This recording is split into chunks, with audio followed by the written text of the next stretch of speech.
এই ছোট ভাই এদিকে এদিকে এদিকে আয়। কি অবস্থা ভাইয়া? তোমার তো দাঁতও বেড়ে গেছে, সামনে দেখা যেতেছে কয়টা। তোমার তো এর আগে যে লইলাম ওই যে খাইলাম, ওডি কই? ওডি আনো না আজকে? এর আগে কি খাওয়াইছিলা?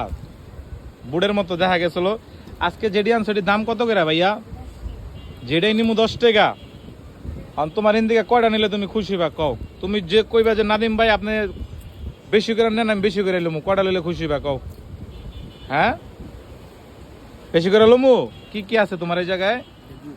এটা কি খেজুর? তেঁতুল। লইলাম একটা তেঁতুল। এটা কি আচার? লইলাম একটা আচার। আর কি আছে? চাল ভাজা। লইলাম একটা চাল ভাজা। বাদাম না, বাদাম ছোলা বাদাম লইলাম এটা। এই বাদাম না। আর কি আছে? এটা কি? বুট। লইলাম একটা বুট। আর এডি না, এডি খামু না। ছোট ভাই কটা লইলাম, তুমি কি খুশি? হ্যাঁ, একটা হাসি দাও।